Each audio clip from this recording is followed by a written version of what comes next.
Bismillahirrahmanirrahim. Assalamualaikum warahmatullahi wabarakatuh. Alhamdulillahi rabbil alamin.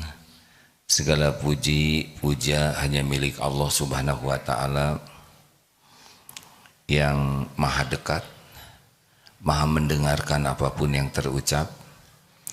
Allah yang maha tahu segala apapun yang kita pikirkan, setiap lirikan mata, setiap isi hati. Tidak ada yang tidak diketahui Allah. Allah menyaksikan segala-gala yang kita lakukan.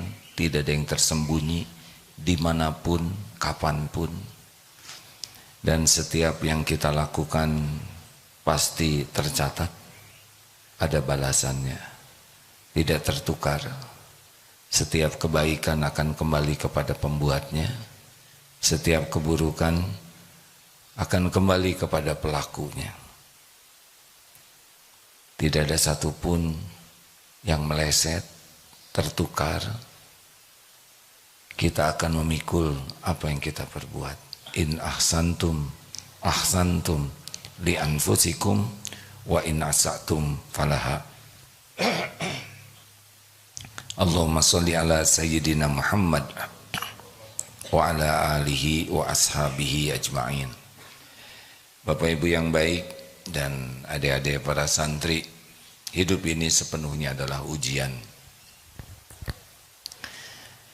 Sepenuhnya adalah ujian. Kesuksesan adalah ketakwaan.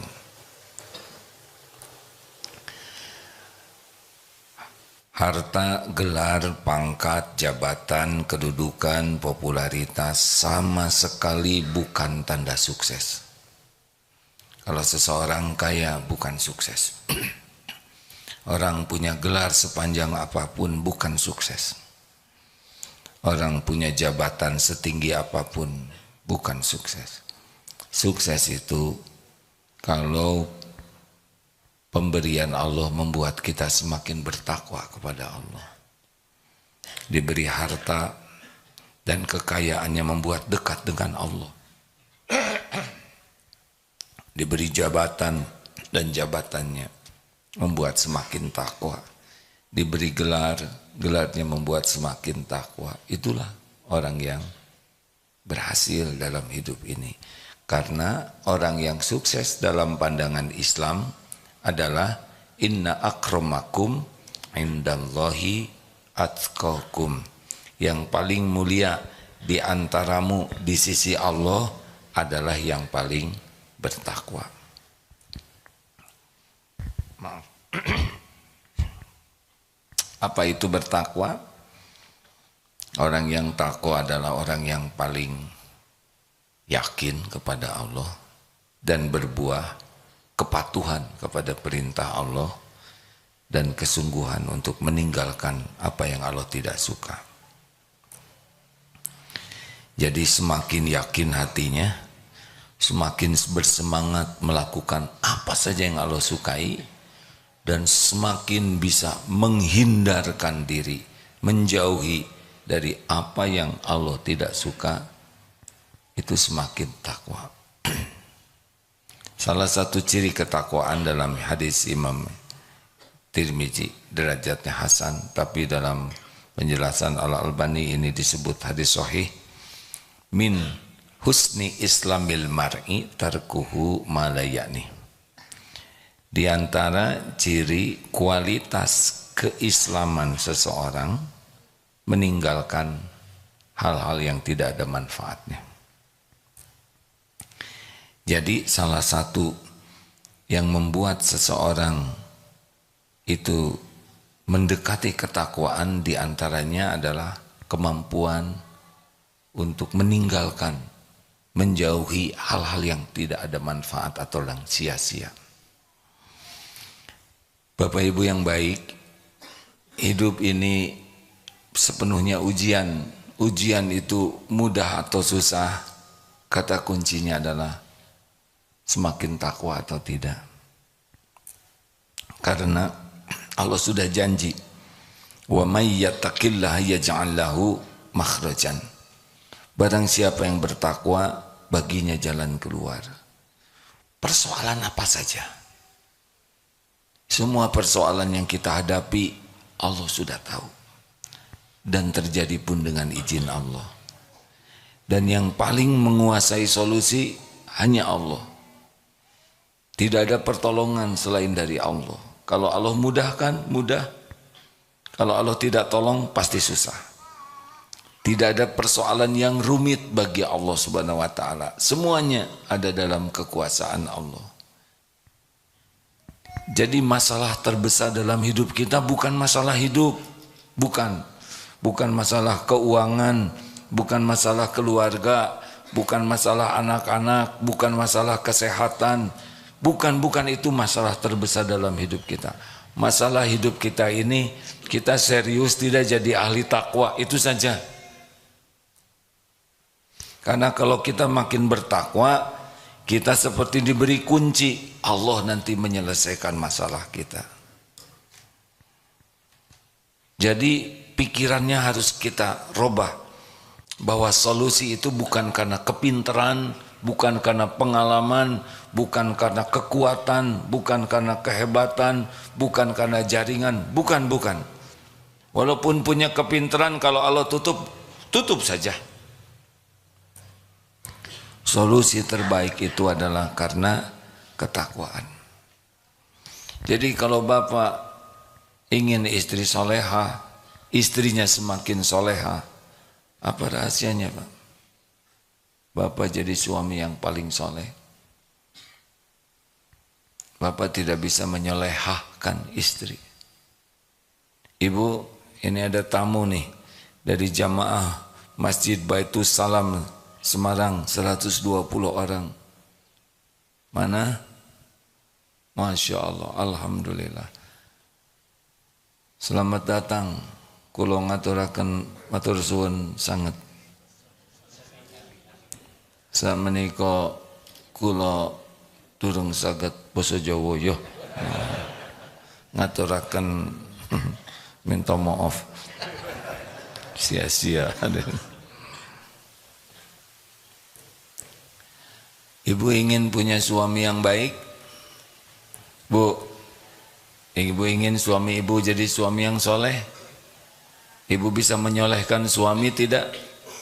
Ibu bisa menyolehkan suami tidak? Gak bisa. Hanya Allah yang bisa menyolehkan suami ibu. Apa yang harus dilakukan agar suami ibu soleh? Jadi istri yang solehah, yang bertakwa. Itu solusinya. Kita ingin punya anak-anak yang soleh, soleha, bagaimana? Jadi orang tua yang bertakwa. Jadi bukan maksa anak-anak jadi soleh, tidak bisa. Kunci pertamanya, layakkah saya dititipi anak yang soleh? Hanya Allah yang bisa membulak-balik hati anak-anak, bukan kita.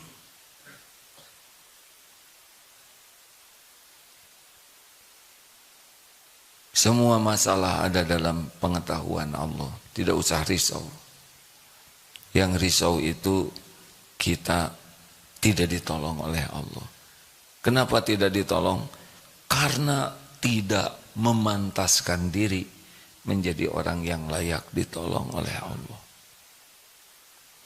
Tapi ini persoalannya rumit. Rumit itu kata kita yang bodoh. Tapi ini saya harus bayar hutang, jumlahnya banyak, ini banyak sekali. Banyak itu kata kita yang tidak punya apa-apa. Allah pemilik langit dan bumi. Berapa utang Bapak? 10 triliun, 1000 triliun, gak ada apa-apanya. Penjahat juga banyak yang dikasih lebih dari itu. Maka selalu pikiran kita tuh, saya makin takwa atau tidak? Iman saya makin kuat atau tidak? Amal soleh saya makin berkualitas atau tidak? Ada yang dililit hutang. Saya itu sudah tahajud. Saya sudah 40 rakaat minimal sehari. Ya bagus. Tapi pertanyaannya yang Allah sukai itu bukan hanya mengerjakan sholat, tapi mendirikan sholat. Bapak sudah tahu belum bedanya mengerjakan dengan mendirikan? Kalau yang mengerjakan sholat, ya asal saja sholatnya. Ada yang mengerjakan sholat, tetapi Allah tidak menyukainya. Tadi waktu subuh dibaca, wawailul lil musallin alladzina hum an sholatihim sahun. Ini sholat ini penting sekali nih. Ketakwaan kita ini dari sholat kelihatannya, salah satunya. Coba di dalam surat Al-Baqarah, alladzina yu'minuna bil ghaibi wa yuqimuna sholata wa mimma razaqnahum yunfikun. Sesudah yakin kepada yang gaib, itu ciri orang yang takwa. Alif lam mim zalikal kitabul la raiba fihi hudal lil muttaqin. Siapa? Alladzina yu'minuna bil ghaib, yaitu orang-orang yang beriman, orang yang bertakwa itu yang beriman kepada yang gaib. Dan nah yang kedua apa? Mendirikan sholat. Yang seperti apa? Yang sholatnya lalai, yang Allah tidak suka walaupun kita sholat. Cirinya ada berapa? 6. Ini sudah sering disampaikan, tapi ini penting karena kita merasa sudah sholat. Satu, cirinya berat.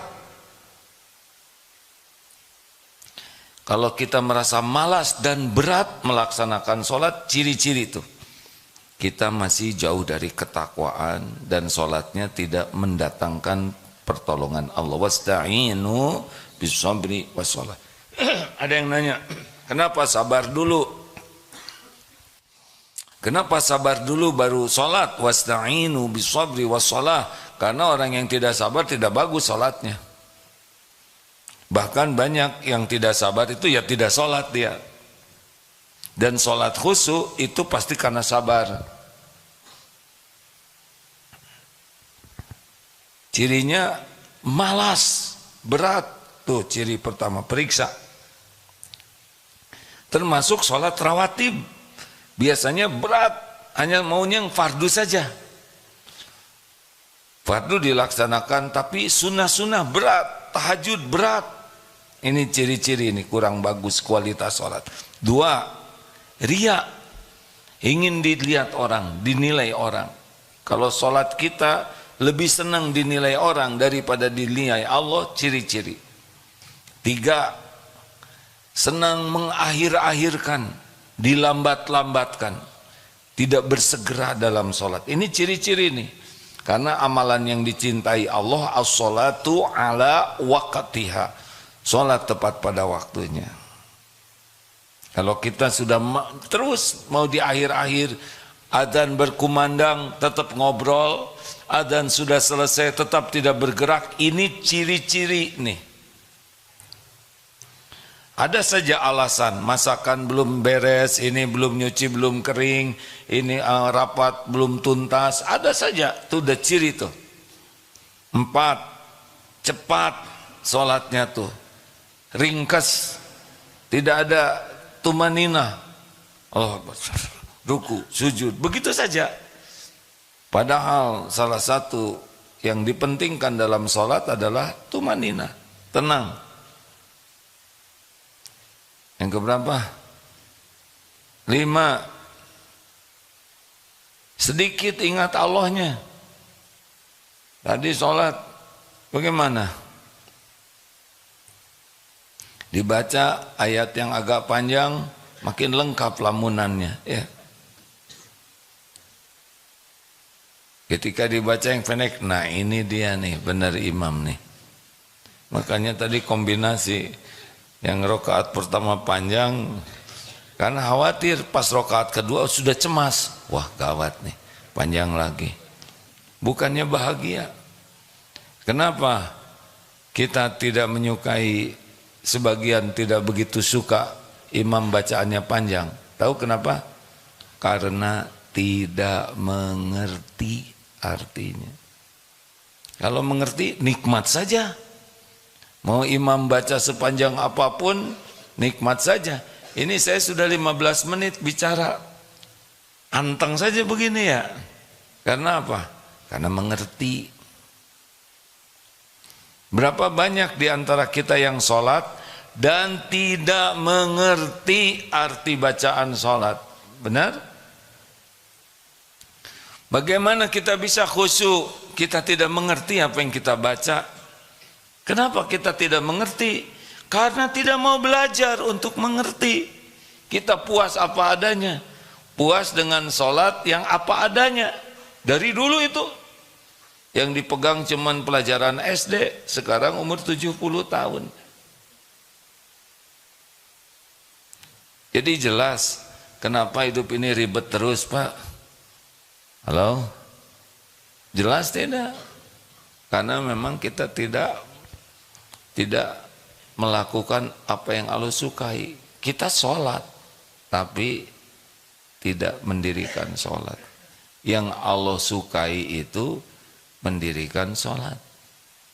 Wa aqimis sholah li dzikri, dan dirikanlah sholat untuk mengingatku, mengingat Allah. Lah kita sholat segala diingat selain Allah.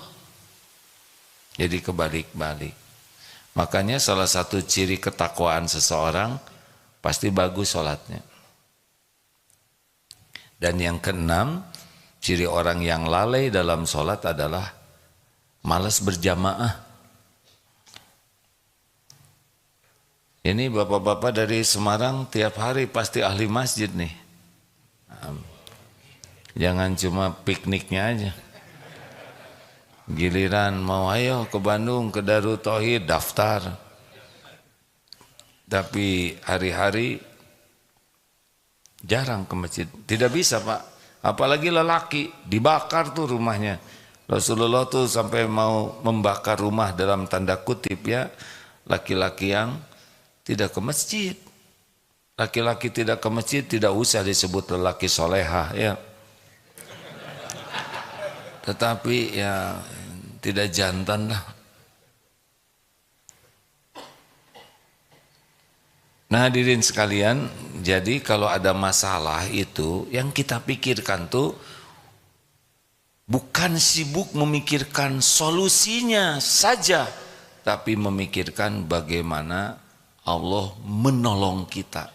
Itu yang benar. Bukan saya memecahkan masalah, tapi bagaimana saya ditolong Allah memecahkan masalah. Bagaimana saya bayar hutang? Bukan bagaimana Allah melunasi hutang-hutang saya. Bagaimana saya menjadikan anak-anak jadi soleh? Bukan bagaimana Allah menolong menyolehkan anak-anak. Kita kadang takut, misalkan takut oleh anjing yang takut digigit anjing. Seharusnya takut Allah mengizinkan anjing menggigit kita. Bukan takut celaka, tapi takut Allah tidak melindungi kita. Jadi harus ke Allah dulu, pemilik keselamatan. Ini Bapak dari Semarang ke sampai sini selamat, itu hanya Allah yang nyelamatin, Pak. Kita jarang menyadari bahwa selama ini kita bisa selamat itu pertolongan Allah. Tiap hari kita pergi ke sana sini, tuh ada yang celaka di jalan. Kita kok nggak celaka? Berarti Allah melindungi kita. Tiap waktu kita makan langsung masuk ke saluran tenggorokan, kerongkongan, nggak tahulah apa namanya, pokoknya selamat. Siapa yang nyelamatin ini? Tuh ada yang tersedak, betul tidak? Kita jarang menyadari kenapa minum tidak ngumpul di paru-paru. Kita jarang menyadari bahwa kita tuh setiap saat dijaga, dilindungi, ditolong oleh Allah. Benar?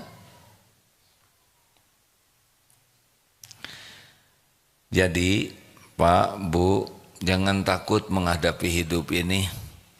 Mau apapun nanti ujiannya ke depan, bukan nantang ya, tapi takutlah kita tidak ditolong Allah. Jadi yang kita pikirkan setiap waktu kualitas ketakwaan kita. Lihat masalah dalam keluarga, apa?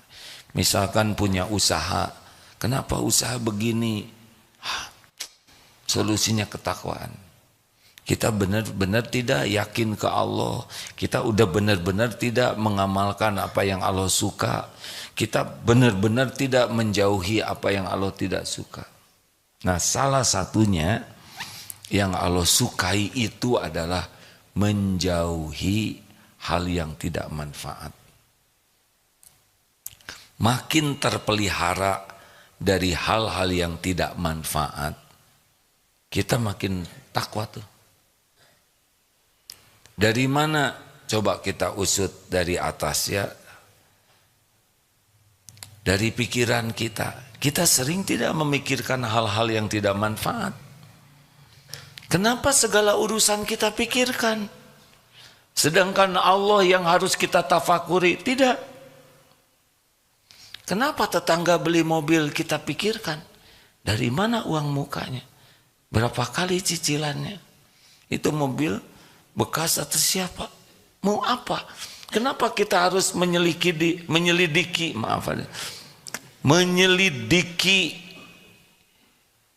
masalah-masalah orang yang bukan tanggung jawab kita? Kalau kita mau mikir manfaat tidak nih pikiran ini, yang saya pikirkan ini manfaat tidak? Itu tanya, udah mikir yang manfaat. Apa yang bisa membuat kita makin ingat Allah, yang membuat kita makin taat kepada Allah, yang membuat kita makin yakin ke Allah? Ilmu, banyak pikirkan zikrullah, banyak pikirkan apa yang Allah sukai. Kalau nggak suka, udah. Sebel banget orang itu menghina saya, udah, mengapain kita mikirin dia? Tapi dia menghina saya terus, udah. Tuhan kita tuh Allah. Apa yang harus kita lakukan kepada orang yang menghina kita? Apa coba? Apa? Maafkan. Wal 'afina 'anil nas. Selesai. Orang menghina kita, izin Allah bukan? Izin Allah. Ada kebaikan tidak di sana? Pasti ada. Nah, itu yang dipikirkan. Oh, Allah mengajari saya untuk tidak suka menghina orang lain. Saya dihina orang berarti ini perbuatan yang tidak boleh saya lakukan. Saya dihina orang adalah jangan-jangan ini karena saya suka menghina orang, sehingga ini menimpa saya. Tuh begitu. Jadi mikirnya tuh positif, sesuatu yang jadi amal soleh. Mata, hati-hati hadirin, orang Indonesia 5,5 jam buka HP. Berbahagialah yang HP-nya jadul sehingga membosankan. Yang HP-nya canggih, makin bagus, makin cepat, kuotanya banyak, internetnya cepat. Di sini nih bisa menguatkan iman, melemahkan iman. HP ini nih bisa membuat kita jadi ahli takwa atau jadi orang yang Allah murka. Di sini nih, di sini hadirin yang punya HP. Serius, ini serius sekali. Karena berjam-jam kita membuka ini. Kalau yang kita buka hal yang manfaat, yang membuat kita ingat kepada Allah, ilmu yang manfaat, di sini penguat iman. Tapi nafsu kita tidak suka lihat yang baik-baik. Nafsu kita itu ngajaknya lihat yang error di sini. Nggak tahu kalau kakek-kakek masih suka lihat yang error, kakek-kakek juga lelaki. Ya udah tuh berarti error juga. Padahal saya kakek-kakek juga.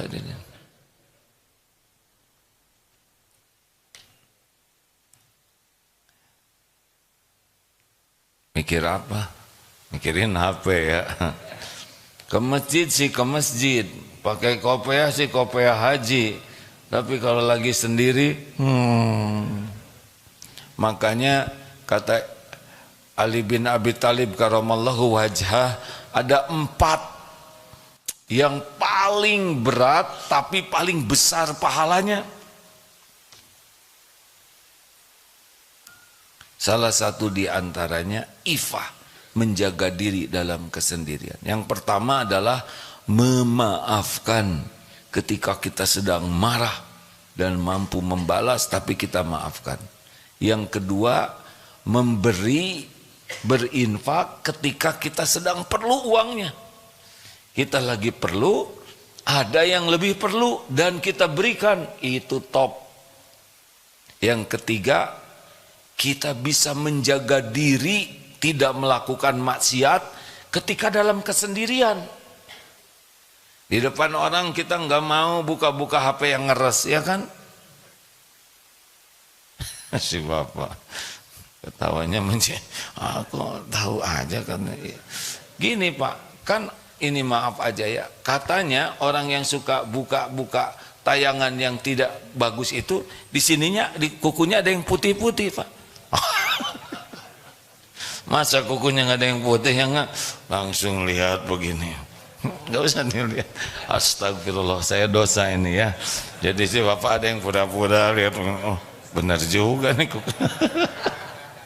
Ini sia-sia, baru aja ngomong jangan sia-sia, mancing aja nih kakek-kakek nih.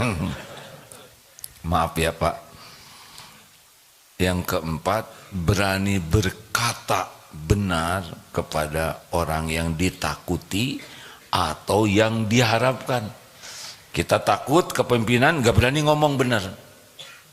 Atau ada orang yang kita harapkan bisa nolong kita, nah kita juga gak berani bicara benar karena takut kita tidak ditolong. Nah kalau bisa 4 ini mantap, itu ciri-ciri tuh ketakwaan seseorang.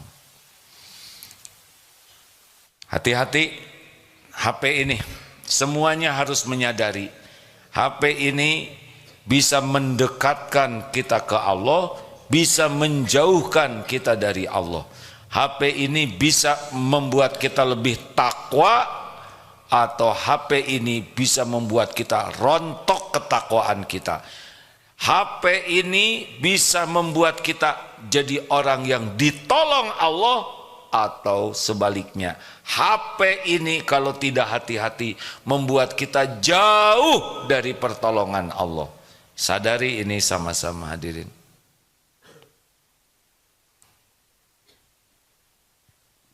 Kelihatannya semua serius ini.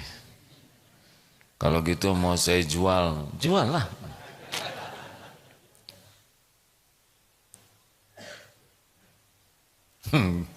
Jual beli HP. Hadirin, turun dari sini telinga, sebetulnya hampir sejajar. Ini nih, ini bisa jadi penguat iman, bisa menjadi perontok iman. Telinga ini bisa membuat kita banyak dapat pertolongan Allah, atau sebaliknya. Kalau kita banyak mendengarkan maksiat, apa yang diharamkan Allah, udah jelas kita makin jauh dari pertolongan Allah. Makin tidak tenang. Jangan suka dengar gibah, karena yang mendengar dan yang berbicara sama dosanya. Jadi kalau kita dengar orang yang suka menjelek-jelekan orang lain dan kita menikmati obrolan itu, walaupun kita tidak berkata apa-apa, tapi di hati jadi itu dosanya sama. Hindari yang kita lihat dan kita dengar yang membuat kita lalai dan tidak disukai Allah. Turun lagi, lisan.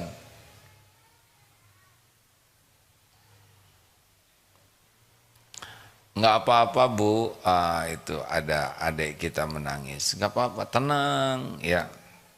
Pasti suatu saat berhenti tangisannya ya. Pasti Nggak mungkin nangis seumur hidup, betul tidak? Dan kita yang mendengar, ya nggak apa-apa.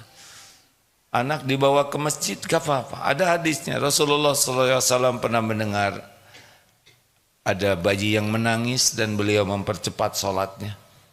Berarti terdengar. Khusyuk itu bukan tidak mendengar apa-apa.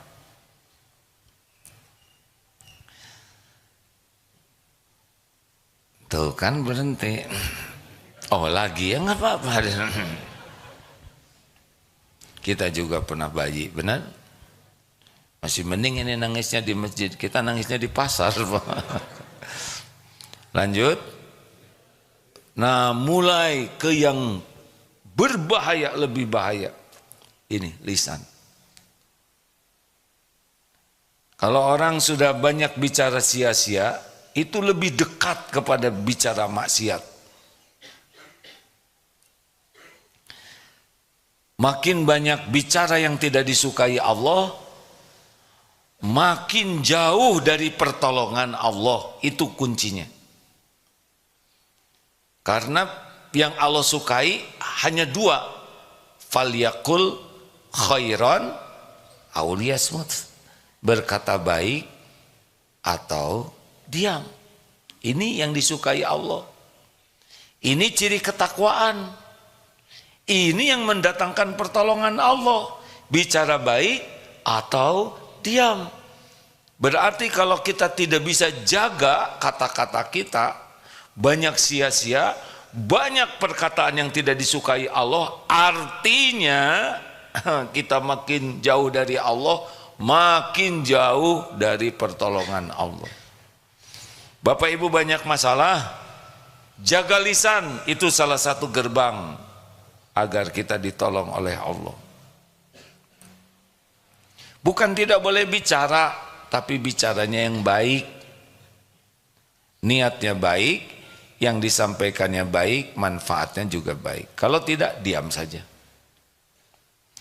Bagi yang senang ngobrol, siap-siap hidupnya banyak masalah. Ya, karena setiap ngobrol itu sangat berpeluang tergelincir. Tergelincir hati, niatnya jadi ujub, jadi ria, jadi dengki, banyaklah. Setiap kali ngobrol itu hati akan main terus. Lalu perkataannya bisa bohong, bisa ditambah-tambah, bisa menghina, bisa menyakiti orang, bisa gibah, bisa fitnah, bisa dusta. Selama bicara sangat berpeluang kita tergelincir. Hati juga tergelincir kata-kata, dan itu artinya kita semakin menjauhkan dari pertolongan Allah.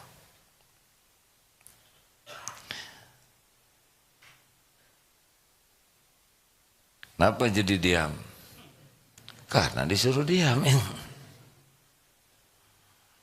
Sepi dong, kalau diam.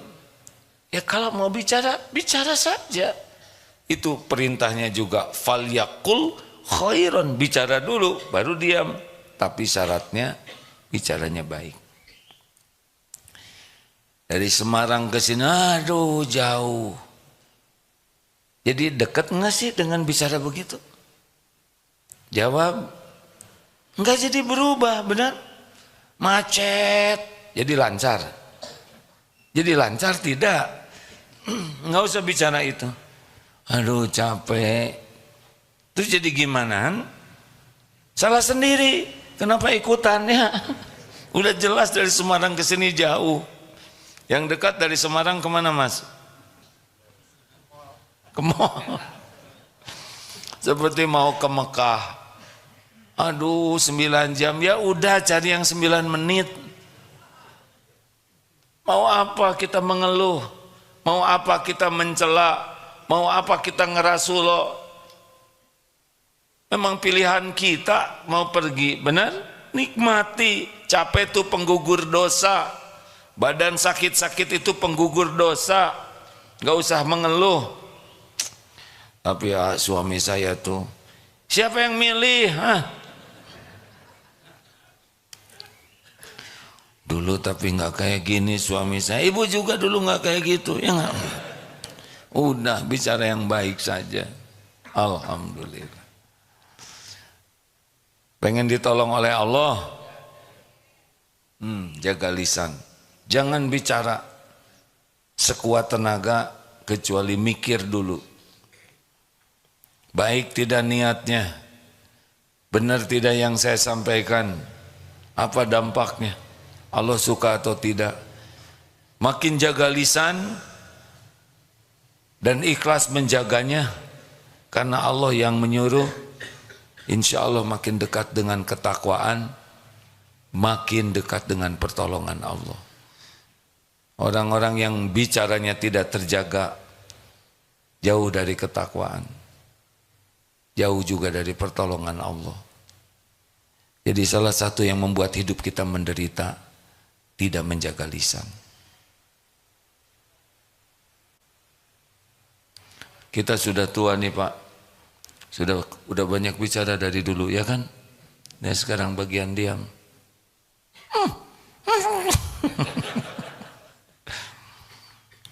Nanti sepi begini hadirin, bicarakan tidak harus dengan kata-kata. Dengan perilaku kita juga sudah bicara banyak. Senyum yang tulus, menyimak dengan baik, sifat yang ramah, rendah hati, itu sudah banyak yang disampaikan. Tidak harus menjelaskan segala hal dengan kata-kata. Kalau tidak sesuai dengan kelakuan, malah jadi jatuh. Jauhi apa yang Allah tidak suka. Jangan lakukan yang tidak ada manfaat. Ini Allah suka tidak nih yang saya lakukan. Kalau kira-kira tidak suka, udah tinggalkan saja. Waktu kita terbatas. Apalagi yang sudah senior-senior. Ini memang jamaahnya senior semua Pak. Yang ikut. Pensiunan. Memang pensiun itu nikmat besar dari Allah. Karena jadi banyak yang lebih soleh Pak. Bukan soleh mendadak, apalagi mu'alaf katanya. Bukan, itu kata-kata yang tidak baik. Alhamdulillah diberi kesempatan untuk bisa cukup waktu memperbaiki diri. Benar? Makanya kalau menjelang pensiun harusnya bahagia. Karena kita tidak lagi terikat lebih banyak oleh aturan-aturan yang kadang menghambat waktu kita mendekat ke Allah. Dan yang paling berat itu kalau lagi kerja tuh kecenderungan munafiknya lebih besar. Acting terus. Duniawi saja. Seakan-akan mau dibawa kemana dunia ini.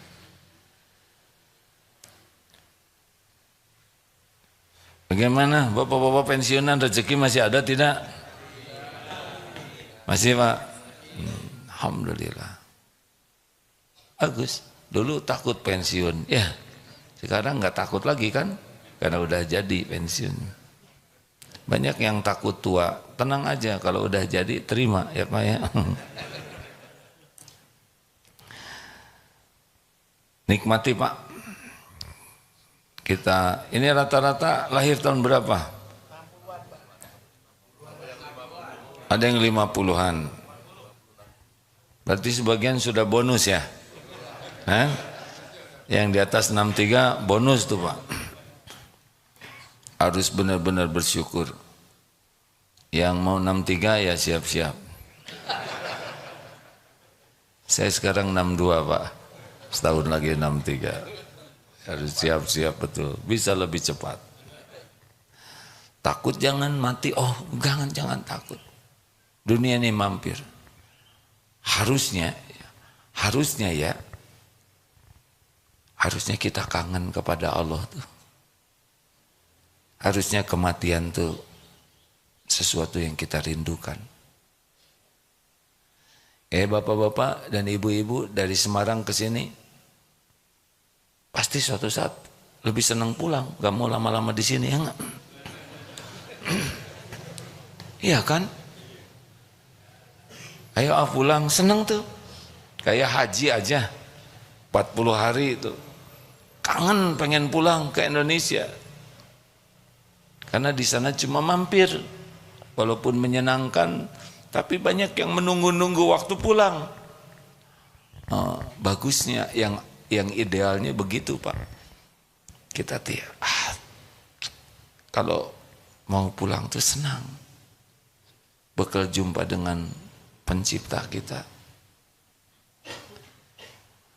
yang maha baik, yang mengurus kita setiap waktu, yang menutupi aib-aib kita, yang menjaga kita siang dan malam,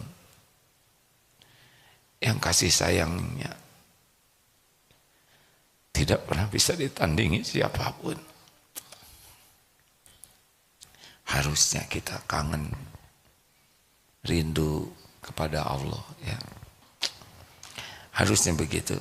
Tapi kalau lihat bekal, rasanya merasa belum cukup.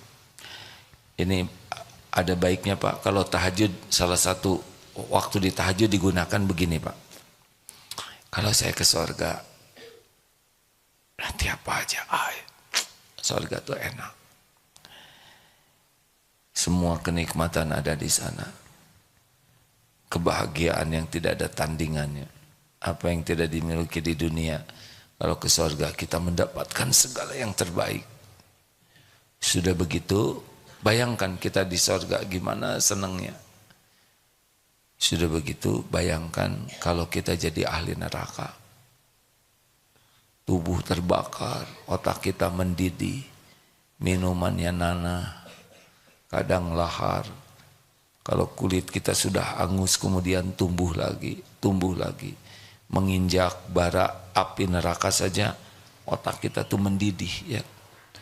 Belum lagi buah jakum berduri yang panas, dicabik-cabik. Bayangkan. Sudah itu, pikirkan, bekal kita kemana nih bawanya? Apa bekal jadi ke surga atau bawa ke neraka? Terus kalau kita mati misal, sudah berada di alam barzah, apa sih yang paling kita inginkan? Pak, kalau Bapak meninggal, terus ternyata di akhirat kita minus, apa yang paling Bapak inginkan? Ingin kembali. Mau apa kembali, Pak? Mau apa kembali ke dunia? Kalau kita udah mati dan ternyata nggak cukup bekal kita, kan? Mau apa kembali ke dunia?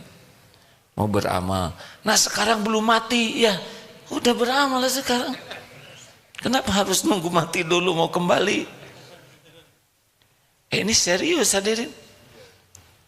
Kalau kita mikir nih, mati kemudian kita nggak cukup bekal, kita masuk neraka, na'udzubillah. Apa yang kita inginkan? Ingin kembali ke dunia. Mau apa? Mau memperbanyak amal.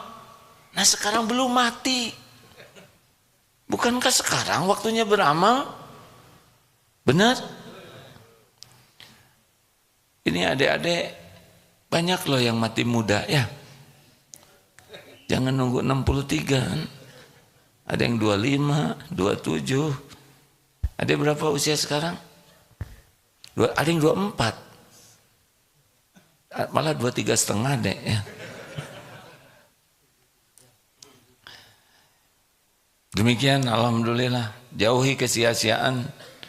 Sibuk saja dengan apa yang Allah suka. Sekuat tenaga, apa yang Allah tidak suka, udah tinggalkan aja lah. Tapi gimana? Jangan gimana-gimana. Mau tidak ditolong Allah. Kalau mau ditolong Allah, ya udah jangan cari penyakit. Setiap dosa itu beban. Setiap kali kita melakukan dosa, kayak naruh beban di sini. Dan kecenderungannya kalau kita melakukan dosa dan maksiat, itu akan melakukan dosa lainnya. Berseri. Dan itu makin nekan ke hati kita tuh. Makin gelisah, makin tidak tenang. Kalau kita melakukan maksiat itu makin malas ibadah. Makin malas ke majelis ilmu. Makin berat ke masjid, udah pasti itu.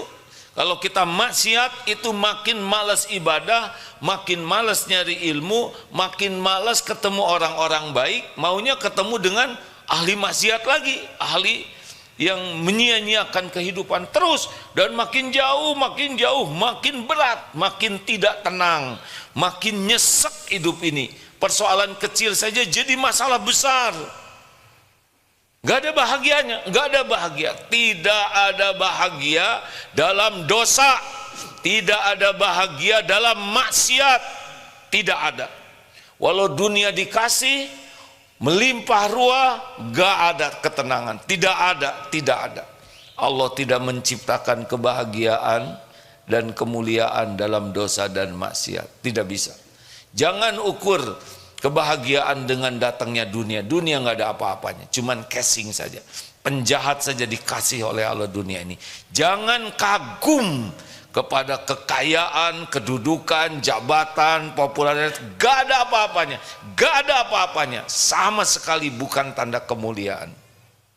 Mulia itu adalah inna akramakum indallahi atqakum. Sesungguhnya yang paling mulia di antaramu di sisi Allah, yang paling takwa, yang paling enjoy life, yang paling good life, bahagia hidup ini. Tenang. Masalah pasti banyak, tapi di sininya dibuat tenang oleh Allah. Lega, rumah sempit jadi lega. Di sini, uang sedikit jadi banyak, uang banyak lebih banyak. Bisa beramal soleh. Wes ngono bae yo. Ya, ada pertanyaan? Silakan. Ada 12 menit. 1, 2, ibu-ibu adakah? Sebentar, silakan. Baiknya kalau sudah pertanyaan, mikrofon sudah siap. Dek. Jadi sebaiknya dilihat dulu yang ngacung. Nah gitu ya.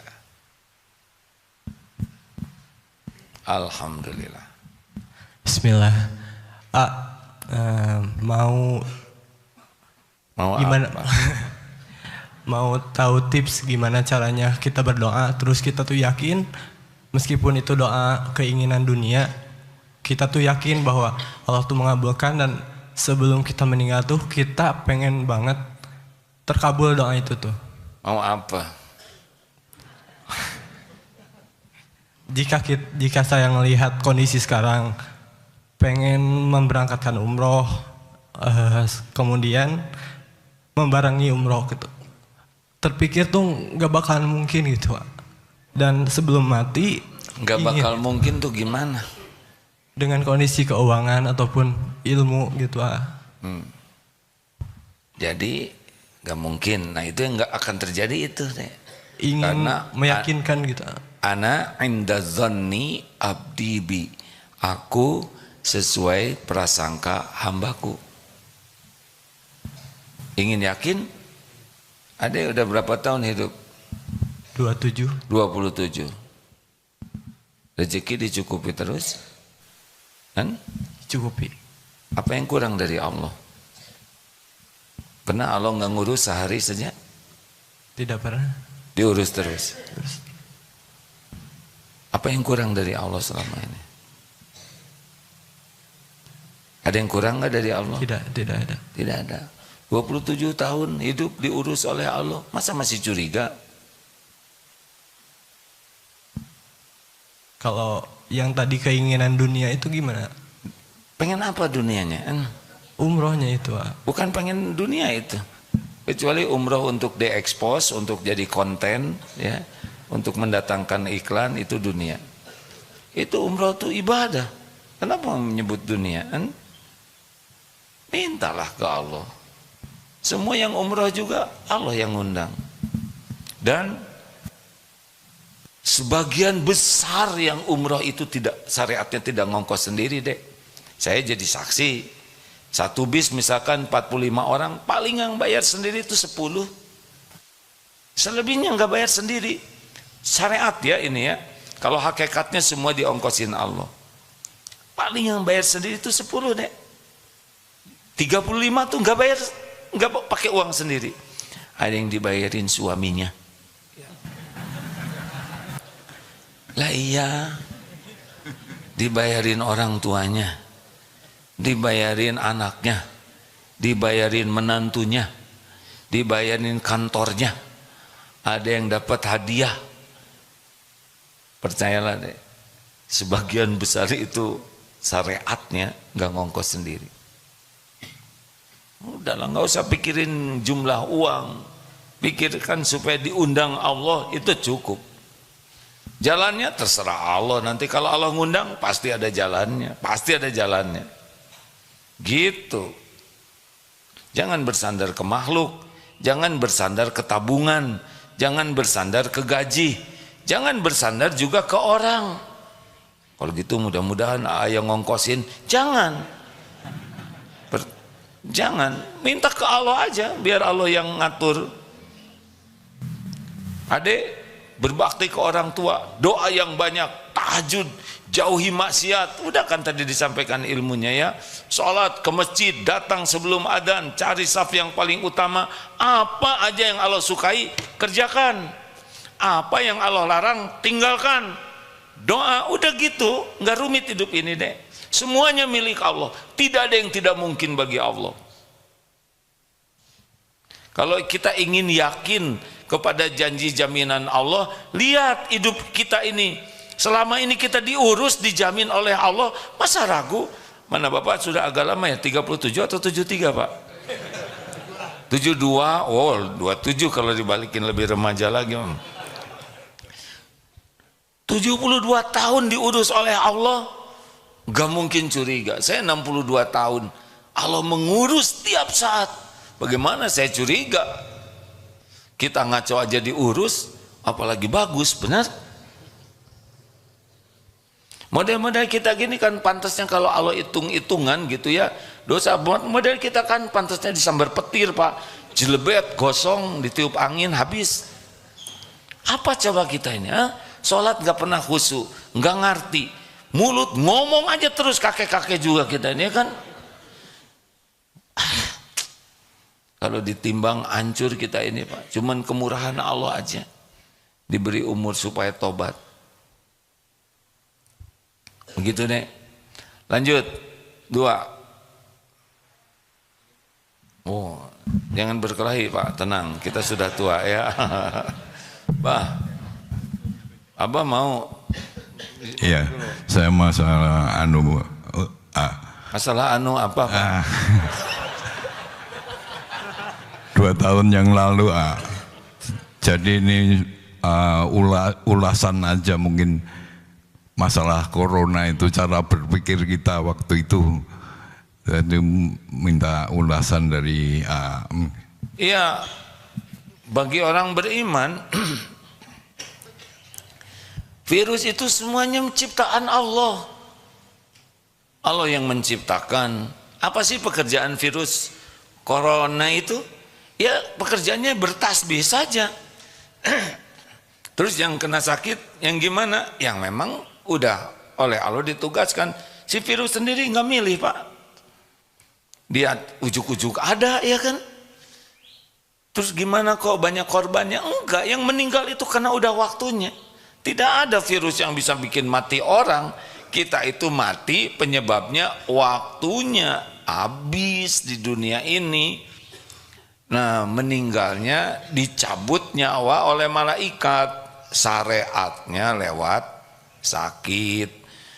Kita nggak boleh mengkambing hitamkan virus, paling juga mengviruskan hitam. Gimana kambing hitam, virus hitam ya, kasihan kambing ya. Ada yang mengatakan kita tidak boleh takut kepada virus, kita hanya takut kepada Allah. Terus dia tidak mau menggunakan masker, dia tidak mau SOP. Ini sepengetahuan saya tidak benar juga. Karena emang dalam Islam, dalam usul fikih, menolak kemudaratan itu sederhananya ya, lebih diutamakan daripada yang mendatangkan kemanfaatan. Misal kita salaman, itu manfaat. Tapi pada waktu itu salaman bisa menjadi syariat penularan. Maka kita tidak bersalaman itu bukan tidak mau silaturahim, tapi kita mencegah penularan. Jadi pahalanya dua, satu niat salamannya dapat, yang kedua menjaga diri dari tidak menularkan itu dapat pahala. Jadi semuanya berpahala. Gimana kalau kena COVID? Saya alumni Pak ya, 2 kali kena ya udah nggak apa-apa. Saya dengan Syekh Ali Jabir selisihnya sehari itu. Beliau kena duluan, besoknya saya, kemudian beliau masuk rumah sakit, saya masuk rumah sakit, tapi Allah lebih rindu kepada beliau, bekalnya sudah banyak, pulang duluan. Saya diberi kesempatan taubat ya. Jadi tidak boleh berlama-lama. Gimana kalau kita tidak boleh? Benar itu kata-kata bagus ya. Jangan takut ke virus, tapi takut ke Allah. Tapi apakah beliau akan mengatakan hal yang sama kalau ada singa? Jangan takut ke singa. Tetap lari ya. Kalau bicara begitu karena virusnya kecil-kecil. Coba virusnya sebesar kambing. Lagu saya, maaf dulu ya, maaf ya Pak ya. Silakan Bu, maaf. Tolong ibu-ibu. Waalaikumsalam warahmatullahi wabarakatuh. Sebentar Bu, dibantu dulu ya oleh timnya. Ya, terima kasih. Waktu kita agak terbatas. Assalamualaikum warahmatullahi Alhamdulillah Ibu. Baterainya barusan dicas Pak. Ya, barusan dicas ya. Nama saya Sulistianingsih dari Pedurungan Lor Pak. Jadi ini yang dipimpin Bapak Agus Siswanto ini tetangga saya Pak. Tapi saya tidak tahu sama sekali ini tadi. Masya Allah, berarti Alhamdulillah, nanti Ibu ini santri masa keemasan Pak. Jadi sesudah Ibu ini berarti semua yang hadir ini akan daftar jadi santri masa keemasan gitu Pak. Maksudnya ya Bu. Saya tadi habis tahajud mendengar ada bis itu 3 langsung selesai tahajud Pak. Tapi saya terus turun ke bawah, saya terharu. Alhamdulillahirabbil alamin, saudara-saudara saya dari Semarang diperjalankan Allah. Iya. Ke Darut Tauhid. Alhamdulillah. Iya, saya juga jamaah Bapak Agus Siswanto di kajian Masjid Unimus dan juga di PRM. Masya Allah. Tidak yang ingin saya tanyakan saya alhamdulillah diperjalankan Allah mengikuti pesantren masa keemasan. Di sini alhamdulillah Pak, memang sangat-sangat diberi pelajaran yang luar biasa. Hanya yang saya tanyakan, setelah sampai pulang ke rumah, doa apa yang bisa menjaga istiqomah kami? Karena ini kan PMK itu istiqomah untuk menuju husnul khotimah. Betul. Terima kasih. Wassalamualaikum warahmatullahi wabarakatuh. Waalaikumsalam. Doanya ya muqallibal qulub. Duhai Allah yang membulak-balik hati. Tsabbit qalbi ala dinik. Tetapkan hati ini dalam agamamu. Itu adalah doa yang paling sering dibacakan oleh Rasulullah SAW dan paling jarang dibaca oleh kita. Ya, benar. Kita doanya Rabbana atina fid dunya hasanah terus ya. Tidak apa-apa doa itu dibaca baik, tapi jangan tinggalkan ya muqallibal qulub sabbit qalbi ala dinik. Itu diantara doanya. Dan satu lagi, Rabbana la tuzigh qulubana ba'da id hadaitana wa hab lana min ladunka rahmah innaka antal wahhab. Ini supaya tidak dicabut sesudah Allah ngasih hidayah. Harus minta. Istiqomah itu hanya datang dari Allah. Minta kepada Allah, ya Allahumma rzuqnal istiqomah. Ya Allah, rizkikan kepada kami istiqomah. Subhanakallahumma bihamdik asyhadu alla ilaha illa anta astaghfiruka wa atubu ilaik. Assalamualaikum warahmatullahi wabarakatuh.